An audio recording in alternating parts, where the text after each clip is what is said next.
Assalamualaikum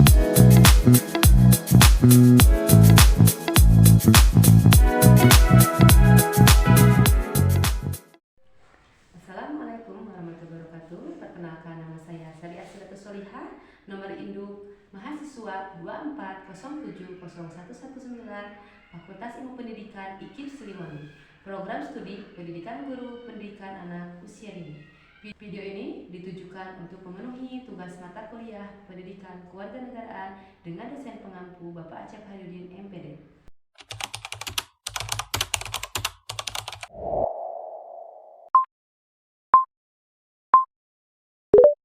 Assalamualaikum warahmatullahi wabarakatuh. Waalaikumsalam. Selamat siang Bapak. Selamat siang. Ya, kabarnya seperti apa? Bagaimana hari ini? Luar biasa. Ya, semoga selalu sehat ya. Selalu kesehatan Bapak selalu terjaga. Nah, perkenalkan saya Sari Asyilatus Solihah, mahasiswi dari Fakultas Ilmu Pendidikan IKIP Siliwangi, akan melakukan wawancara atau berbincang-bincang dengan Bapak terkait kesenjangan sosial di masyarakat seperti apa, kebijakan pemerintah dan hak juga kewajiban warga negara di desa itu seperti apa, gitu ya. Saya akan mengajukan beberapa pertanyaan kepada Bapak dan mohon berkenan untuk memberikan informasi karena Bapak adalah narasumber yang tepat bagi sebagai aparatur pemerintah ya. Di desa ini mohon izin juga saya merekam dan mencatat hasil wawancara hari ini ya, seperti itu. Namun sebelumnya mungkin sebelum ke season berikutnya boleh mungkin Bapak perkenalkan diri dulu gitu. Boleh ya, dari Bapak dulu kan. Assalamualaikum warahmatullahi wabarakatuh. Saya Cecep Hendra, sekretaris desa Cipendei. Bapak? Ya, dengan saya Bapak Miftah Nudin sebagai Kadus 02 Desa Cipendei. Ya, terima kasih Bapak. Dilanjutkan mungkin dengan pertanyaan pertama yang akan diajukan kepada Bapak Sekdes ya Pak ya. Untuk pesan pertama nih Pak, bagaimana nih pandangan Bapak tentang kondisi masyarakat di lingkungan desa ini gitu. Untuk saat ini seperti apa? Ya, saya Dilepas saja. luas. Boleh. Ya. Boleh ya, izin untuk menjawab pertanyaan itu. Keadaan masyarakat ya. Ya, masyarakat. Kalau ditanya keadaan masyarakat itu konsepnya banyak, baik dari kesehatan, dari politik, dari karakteristik dan adat dan etik ya. Itu banyak sekali kalau namanya keadaan di masyarakat. Namun pada dasarnya di masyarakat sekarang itu yang paling dan dimanapun dan tidak hanya desa situ itu yang dibutuh di masyarakat sekarang ekonomi, baik dari menengah ke atas apalagi yang susah. Namun di desa Cipendei sama dari segi keagamaan, dari sisi agamanya, dari sisi sosialisasinya, sosialnya, ya alhamdulillah ya. Namun titik berat keadaan sekarang itu, dilematisnya sekarang itu masyarakat itu lagi dibincang-bincang dengan istilahnya sekarang itu kan udah booming masalah yang ada di internet, Isu-isu itu khususnya generasi berikutnya. Ya. Mungkin kalau dibacakan segala global, keadaan masyarakat itu luas, bisa dari segi agama kan, dari segi etika, segi budaya dan kultur pun gitu kan, berbeda-beda tiap wilayah. Itu Bu. Terima kasih Bapak. Namun menurut Bapak nih, warga di sini cukup aktif tidak dalam kegiatan sosial maupun politik seperti pemilu ataupun masyarakat musyawarah untuk warga gitu. Kalau ada masyarakat musyawarah warga atau pemilu itu bagaimana Bapak? Kalau dikelompokkan khusus untuk desa Cipendei, memang bisa dikatakan untuk kompakan, untuk keaktifan masyarakat di bidang sosial, politik, budaya, memang aktif, bisa dikatakan aktif. Cuma kalau dipisah antar, misalkan kan di sini ada 4 dusun. Ya. Kalau dipisah memang kalau bahasa Sundanya kaciri gitu. Jadi kelihatan gitu. Kelihatan perbedaannya. Jadi kalau di global untuk satu desa memang bisa dikatakan untuk keaktifan masyarakat bisa dilihat juga ketika pemilu, persentase pemilih memang di atas 80%. Berarti untuk apa namanya? Keaktifan baik ya Pak ya. Sangat baik. Iya. Seperti itu. Terus apakah masalah terbesar yang menurut Bapak nih yang berkaitan dengan nilai-nilai kewarganegaraan ya di lingkungan ini itu misalnya nih intoleransi atau hoax yang tadi Bapak bilang ya, isu-isu seperti itu, atau tidak taat aturan atau fanatisme, itu seperti apa nih masalah yang di sini, masalah terbesarnya itu seperti apa? Masalah terbesarnya memang ketika desa membuat peraturan desa dan pemerintah juga membuat peraturan pemerintah, seperti di sini ada tertera tidak taat aturan, memang seperti Ya, itu. Contoh kecil seperti pos kamling Ya. dari RT 1 sampai RT 13 setelah dikatakan di sini kan ada 14, Ya. cuma 14 jauh. Dari RT 1 sampai RT 13 aturan dibuat, seluruh warga masyarakat harus pos kamling, tapi kenyataannya kan di lapangan berbeda. Berarti itu salah satu aturan yang dibuat tapi tidak apa namanya Iya. Oleh masyarakatnya sendiri seperti itu. Contoh kecilnya itulah. Iya.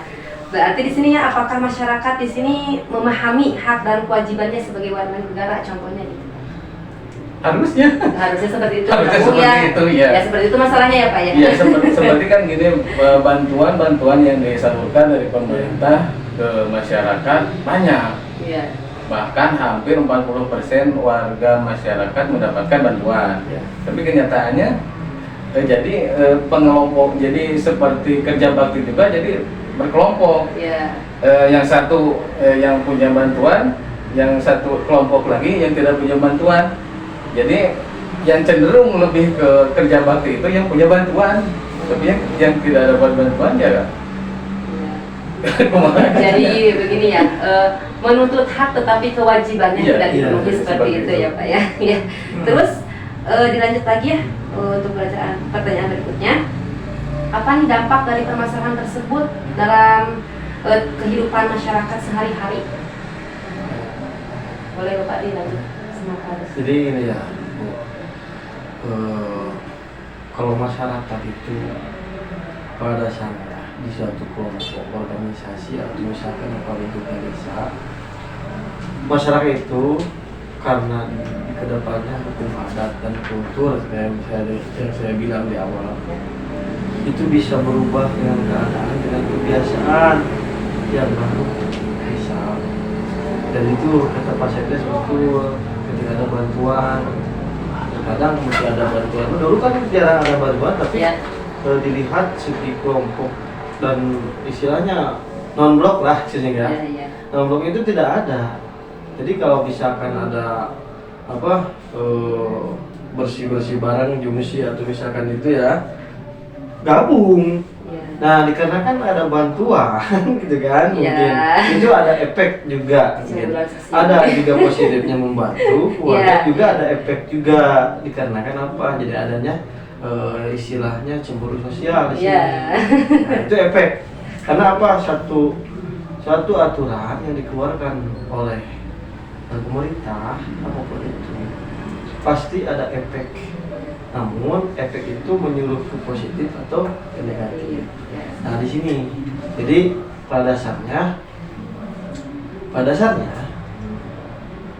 masyarakat pertama itu harus dirubah dulu mindset sumber daya manusia. Itu pada dasarnya itu ya. Iya. Cukup lah. Ya, seperti itu ya. Terus bagaimana nih respon atau sikap warga dan pihak berwenang terhadap masalah tersebut? Responnya? Ya, responnya seperti apa gitu? Kalau respon ketika bantuan tangkap, Ya, gitu. Kalau ada bantuan rame, ya, tangkap, ya rame. Oh ada bantuan gitu kan. Ya. Sementara ini sendiri juga kan Pak Sekdes jadi bumerang waktu Ya. misalnya Simalaka mau untuk desa. Ketika ada bantuan dari pemerintah, contohnya ada El Nino. El Nino itu tahun berapa? untuk beras itu kan. Iya. Sementara yang di desa, kami di desa di sini yang tidak tahu, Iya. wah ini dapat, ini dapat, yang kaya dapat gitu kan. Nah, ya mungkin di sini tugasnya kita sebagai apa istilahnya pelaku di pemerintah, Iya. pelayan masyarakat khususnya berkomunikasi dengan RW dan RT. Dan pada dasarnya yang pertama yang jadi sorotan masyarakat adalah RT. Iya. RTD Betul. kan? Iya, makanya Itu. saya tadi. Yang paling Iya, iya. signifikan Betul, itu betul. ketika ada bantuan masih ramai. Iya. Ketika Nanti tidak ada lagi. bantuan ya. Nah itu tadi yang bilang Iya. efek dari itu Ya itu Pak. berubah karakter seorang itu karena itu. Iya. Oh. Itu. Iya, iya baik Pak Ferdi. Terus apa yang sebaiknya dilakukan untuk mengatasi masalah tersebut Pak? Masyarakat. Tetap yang paling utama merubah mindset masyarakat. Tuh. Ya, itu. Memang secara langsung susah, tapi pemerintah desa juga perlahanlah merubah mindset itu melalui pendekatan langsung ke masyarakat. Seperti penyampaian sekarang kan bantuan langsung tidak di desa, jadi kepala desa memberikan langsung, menyalurkan langsung ke masyarakat. Jadi untuk pendekatan pemerintah dengan masyarakat ya seperti itu, salah satu caranya. Gitu, ya. Terus apakah sudah ada program atau kegiatan masyarakat yang berupaya membentuk karakter kewarganegaraan? Sudah ada belum Pak? Program banyak ya. Pak. Program ya. Terus bagaimana efektivitasnya gitu? Ya contoh ya Pak ya. Tadi kan mulai dari awal kita dari pertanyaan Ya. Bu dari awal kan udah disentil Jelaskan, ya.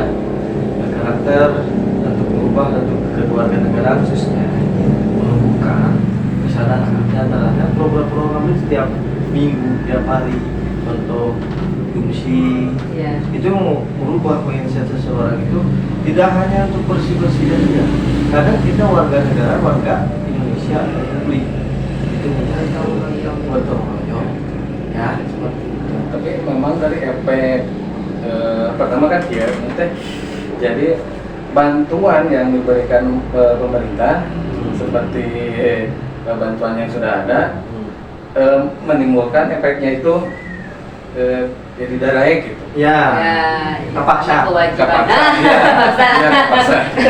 Karena memang jadi kewajiban. Perlahan Iya. tidak hanya yang menerima bantuan, tapi sekarang yang tidak menerima Ya, bantuan juga. pun ikut, Iya. gitu. Karena memang rame. Iya. Terus apakah harapan Bapak terhadap generasi muda nih terkait kewarganegaraan di desa ini? Oh ya, mungkin saya dulu Pak ya, terutama nama Pak Sedes.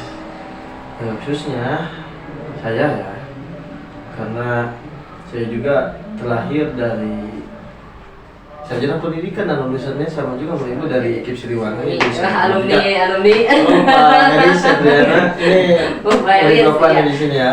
Kayak Pak Eris. Ya. Karena pertama ya, kata Pak Dr. Andes Rus Effendi, guru besar UPI. Kalian, prinsip ini, kalian itu mahasiswa matematika yang mengenal angka, yang mana prinsipnya tidak akan bisa dibohongi karena 2 tambah 2 adalah 4. Tidak mungkin 2 tambah 2 jadi 5. Seperti itu ya. Nah, ini membentuk karakter kewarganegaraan. Tumbuhnya pada dasarnya. 1. Dilihat dari sistematika pendidikan. Contoh, 1, ketika anak itu tidak langsung kita bisa membaca anak itu langsung 2 tambah 2 kan? Iya. Mengenal dulu. Iya. Nah, step sistematika pendidikan yaitu dari PAUD. Usia dini dulu kan? Iya. Masa usia dini Iya. itu untuk bermain. Tapi didasarkan di dalamnya konsepnya metode ada pembelajaran. Untuk mana angka dan huruf? Naik lagi tingkatnya ke SD untuk membaca, menghitung. Naik lagi levelnya masa pubertas. Nah, di sini di SMP nih diuji keluarga, sekolah, semuanya. Nah, ini pada dasarnya saling terkait antara pendidikan, keagamaan khususnya Pancasila Iya. dan pemerintahan. Kami di sini pemerintah mendukung sekali dari segi pendidikan usia dini, sekolah dasar, SMP, apalagi generasi berikutnya jangan sampai putus sekolah sampai SD minimal 9 tahun atau 12 tahun sampai sarjana. Desa Cimpendey banyak sekali potensinya di sini. Kenapa?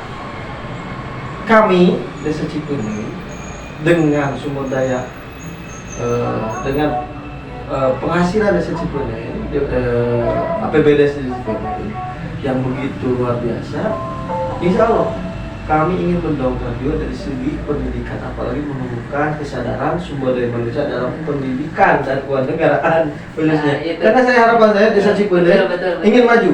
Iya. Apa itu ya Pak ya, kecintaan dengan negara itu utama. Utama ya, sekali ya. Gitu. Untuk menemukan kesadaran ya Pak. Silakan Bapak.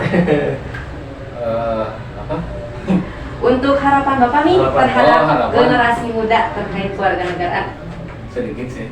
Harapan saya untuk generasi muda sekarang yang paling utama adalah disiplin waktu. Ya. Karena disiplin waktu bisa diterapkan di pendidikan formal maupun non formal Ya. dan juga di kehidupan. Ya. Betul. Ya. Itu Pak, cukup segitu? Ya.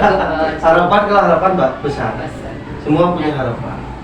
Harapan lebih baik, harapan lebih bangkit lagi, harapan lebih ya istilahnya mudah-mudahan semuanya harapan-harapan yang terbaik, harapan yang sehat lahir batin, sehat pesak. Nah itu ekonomi Pak, yang itu yang ya, ekonomi lagi Pak. Iya. Fokusnya ke situ. Tapi jadi untuk Desa Cimpendey harapan untuk anak-anak bergenerasi berikutnya, bukan berikutnya kami juga di sini belajar ya Bu ya. Belajar dari masyarakat juga disiplin waktu, karena kami juga jadi contoh untuk generasi dari waktu. Harusnya tepat waktu, jam berapa masuk kan. Di sekolah pun diajarkan pertama belajar literasi kan. Nah itu. Dan pada utamanya literasi tidak hanya ingin diterapkan di sekolah, tapi di lingkungan sekitar pun. Contohlah Ibu tahu lah, setiap rutinitas tiap RT pun ada namanya pengajian rutinan. Itu literasi maksudnya Bu. Nah itu menemukan, cuman karena tidak semudah kembalikan telapak tangan. Ya step by step ya. Mudah-mudahan generasi anak-anak Desa Cimpendey berikutnya lebih wow lagi, lebih cerdas, lebih membuka lagi ruang hidup untuk berikutnya. Ya, amin ya Allah, semoga ya generasi Cimpendey itu menjadi generasi yang hebat, bermartabat dan berakhlak. Alhamdulillah, terima kasih Bapak atas waktu dan kesempatan wawancara ini. Saya sangat menghargai waktu Bapak telah meluangkan untuk saya berbicara dengan Bapak. Seperti itu, mungkin dicukupkan sekian. Wassalamualaikum warahmatullahi wabarakatuh.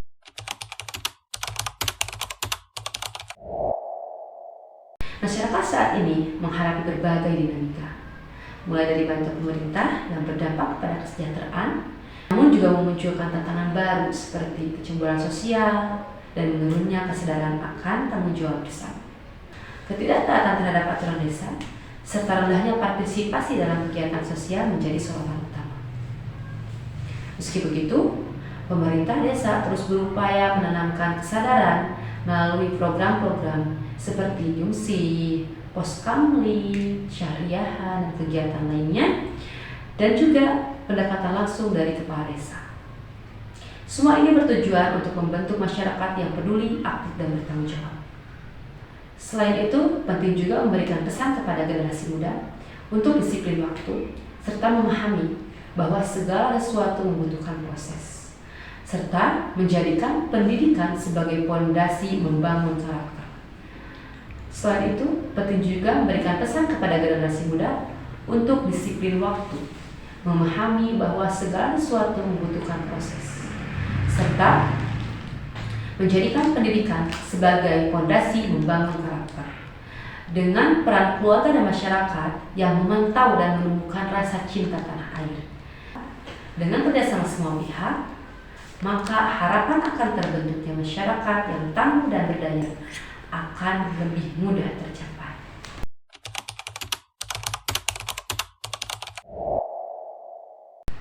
Sekian video yang dapat kami sampaikan. Mohon maaf apabila ada kesalahan dalam pengucapan atau materi yang kami sampaikan. Semoga apa yang kami sampaikan dapat bermanfaat bagi semua. Terima kasih. Wassalamualaikum warahmatullahi wabarakatuh.